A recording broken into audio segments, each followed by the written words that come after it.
ሩት ከመጽሐፍ ቅዱስ ውስጥ በሴት ስም ከተሰየሙት ከሁለቱ መጽሐፍት የመጀመሪያው ነው። ሩት እና ሌላኛው አስቴር። እሷም አሕዛብ ስትሆን ከሞዓብ ምድር የመጣች ሞዓባዊት ነች። የዚህ መጽሐፍ ጸሐፊ ማን እንደሆነ አይታወቅም። የአይሁድ ታሪክ በታልሙድ ውስጥ እንደተጻፈው ሳሙኤል የዚህ መጽሐፍ ጸሐፊ ነው ብሎ ይጠቅሰዋል። ይህንንም እርግጠኛ መሆን አንችልም፣ ምክንያቱም በዚህ መጽሐፍ ውስጥ ጸሐፊው ማን እንደሆነ አይነግረንም። የዚህ ክስተት ዋናው ቦታ ቤተልሔም ነው። በመጽሐፉ ውስጥ ታሪኩ ወደ ሞዓብ ቢሄድም ዋናው ታሪኩ ክፍል የሚከናወነው በቤተልሔም ነው። የሩት መጽሐፍ ክንውኖች የሆኑት በመሳፍንት ዘመን መጀመሪያ ላይ ነው።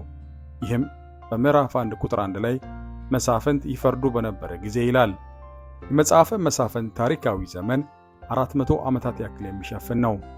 ከዚህም ሌላ የሩት መጽሐፍ በመጽሐፈ መሳፍንት ዘመን መጀመሪያ ላይ እንደሆነ የሚታሰበው ሩት ቦዔዝ የሚባል ሰው ስለምታገባ እና የቦዔዝ እናት ደግሞ ረሃብ ስለሆነች ነው። እሷም በኢያሱ መጽሐፍ ምዕራፍ 2 ላይ የምትገኘው ጋለሞታይቱ ረሃብ ናት። መጨረሻም እግዚአብሔርም ሕይወቷን ታድጓታል። እሷም አንድ አይሁዳዊ አግብታ ቦዔዝ የተባለ ወንድ ልጅ ወለደች። ሩትም እሱን ታገባዋለች። እዚህ እንደምንመለከተው ይህ ታሪክ በመሳፍንት ዘመን መጽሐፍ መጀመሪያ ላይ መሆኑን ነው። መጽሐፉ ሲጀምርም እንዲህም ሆነ መሳፍንት ይፈርዱ በነበረ ጊዜ በአገሩ ላይ ረሃብ ሆነ። አንድ ሰውም ከሚስቱና ከሁለቱ ልጆቹ ጋር በመሆን በሞዓብ ምድር ሊቀመጥ ከቤተልሔም ይሁዳ ተነስቶ ሄደ። ሞዓብ ክልሉ ሲሆን ቤተልሔም ደግሞ በዛ ክልል የምትገኝ ከተማ ናት። የሰውየውም ስም አቤሜሌክ፣ የሚስቱም ስም ኖአሚን፣ የሁለቱም ልጆች ስም መሐሎን እና ኬሊዮን ነበረ። የቤተልሔም ይሁዳ የኤፍራታ ሰዎች ነበሩ። ኤፍራታ የቤተልሔም የድሮ ስሟ ነው። እነሱም ከዚህ ከተማ ነበሩ። ወደ ሞዓብ ምድር መጡ፣ በዚያም ተቀመጡ። የኖአሚን ባል አቤሜሌክ ሞተ፣ እርሷና ሁለት ልጆቿ ቀሩ። እነርሱም ከሞዓባውያን ሴቶች ሚስት አገቡ። የአንዲቱ ስም ኦርፋ፣ የሁለተኛይቱ ስም ሩት ነበር። በዚያም 10 ዓመት ያህል ተቀመጡ። መሐሎንና ኪሊዮን ሁለቱ ሞቱ። ሴቲቱም ከሁለቱ ልጆቿና ከባሏ ተለይታ ቀረች። ይህ ታሪክ ስለ ፍቅርና ቤዛነት ነው። በዚህ ታሪክ ላይ መጀመሪያ የምናገኘው አንድ ቤተሰብ እና የመጣባቸውን ረሃብ ይሆናል። የቤተሰቡም አባወራ አቤሜሌክ ነው። ስሙም በዕብራይስጥ ኤላይ የእግዚአብሔር ስም፣ ሜሌክ ደግሞ በዕብራይስጥ ንጉሥ ሲሆን ስሙም አንድ ላይ አምላኬ ንጉሴ ነው የሚል ትርጉም አለው። የባለቤቱም ስም ኖአሚን፣ የስሟም ትርጉም በዕብራይስጥ አስደሳች ነው። እነዚህ አይሁዳውያን ሁለት ወንድ ልጆች ሲኖራቸው እንደ ወላጆቻቸው ጥሩ የሆነ ስም ግን የላቸውም። የመጀመሪያም ልጃቸው ስሙ መሐሎን፣ ትርጉሙም በሽተኛ ወይም ደካማ የሚል ሲሆን ወንድሙ ኬሊዮን ደግሞ የደከመ ወይ ሙትቻ የሚል ነው። በዛንም ሰዓት በእስራኤል ረሃብ ነበር።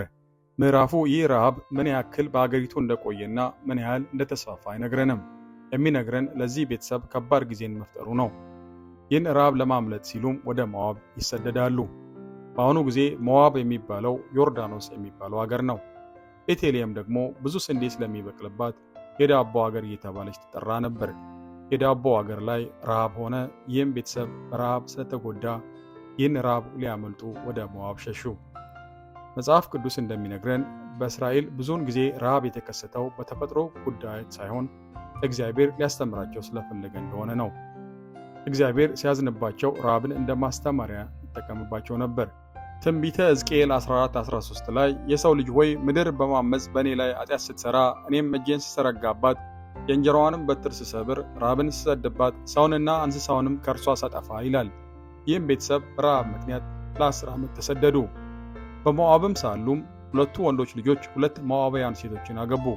የአንደኛዋ ስም ኦርፋ ሲሆን ሌላይቱ ደግሞ ሩት ናት። የስሟም ትርጉም ጓደኝነት ነው።